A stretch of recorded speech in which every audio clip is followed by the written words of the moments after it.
Hey guys, it's your boy Mark, back with another video. Today is October 9th, 2021, and I'm here for yet another 2021 movie thoughts that is on the Netflix film starring Jake Gyllenhaal called The Guilty, directed by Antoine Fuqua, who directed Training Day 20 years ago. So what The Guilty is about, it's about this 911 operator who, he spends basically the whole night trying to help this woman who seems to have been kidnapped by her husband in a moving car. And basically it's all about him, trying to, make sure she's safe and, gets back to her children who are home alone and all that. So it's a thriller, of course. So what did I think of The Guilty? I was really into this movie, like, for the first half of it, I'll say. It did have fantastic acting, especially from Jake Gyllenhaal, who was the main character and just carries this thing in terms of acting performances. Ethan Hawke is actually in this film, but only his voice. And I probably wouldn't have known that if I hadn't looked at the credits. Peter Sarsgaard, I believe that's his name. I know him from Green Lantern and Orphan. He's in this too. Riley Keough, or whatever her name is, she's in this too. She actually plays Emily, who's the lady that Joe, not Samoa Joe, Jake Gyllenhaal's character, the main character, of course.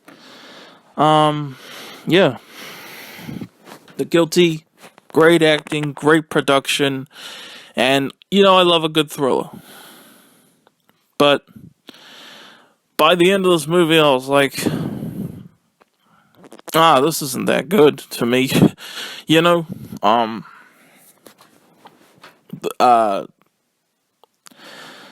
Again, like I said, great acting, great production. The entire film takes place over one night in a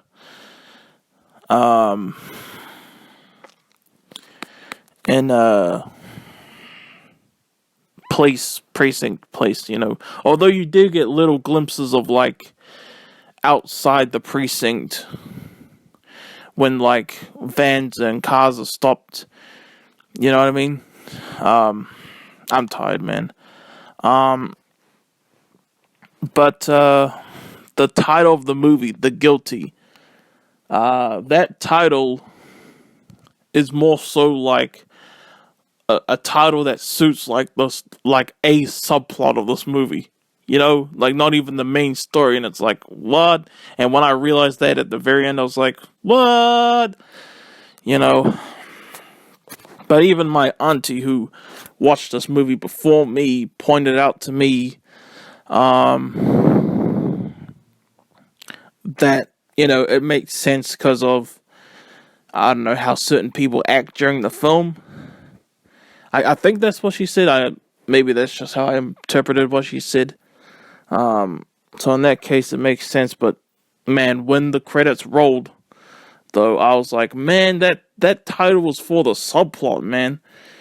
A subplot, a little, well, not little, you know what I mean, a subplot of the movie.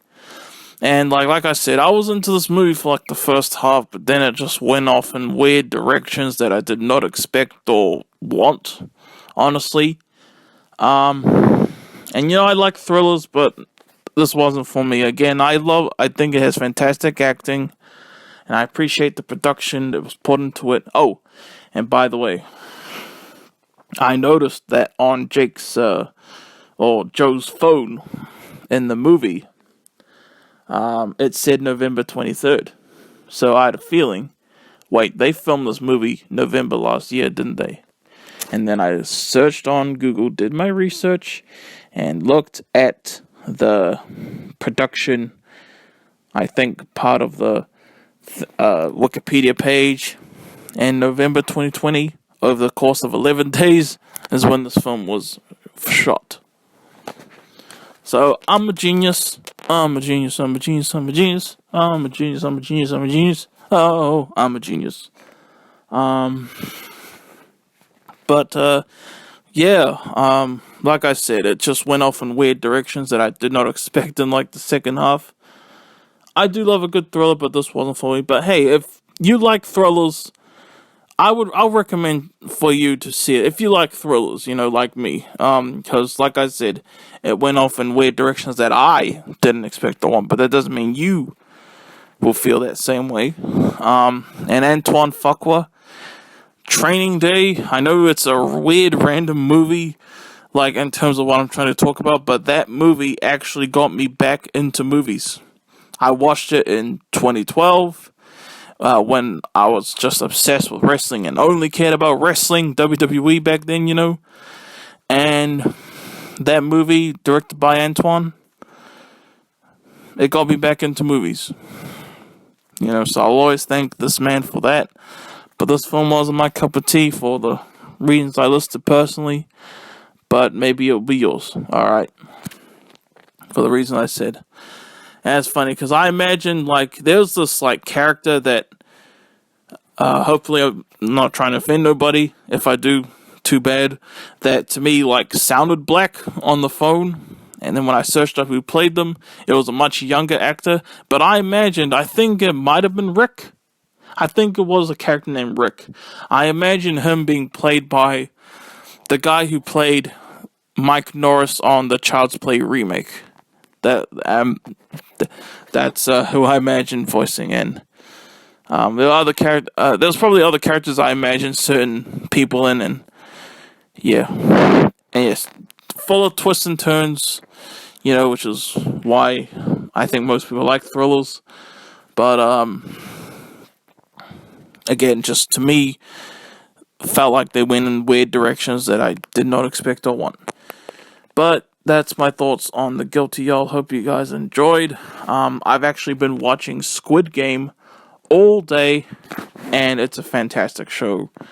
I was very highly considering that, my thoughts on that being today's video, but I do not have enough time to be able to watch it all in one day and to post a review in time. You know what I mean? Before midnight. But probably 2 days from now if I, get back on that. Fantastic show. But I haven't finished it yet. But, I've been watching that all day. And yes, Christopher Nolan, Oppenheimer, July 21st, 2023. Let's get it, man. So, man, just so excited. My GOAT, my Lord, Christopher Nolan. Thank you, guys. Peace out, y'all.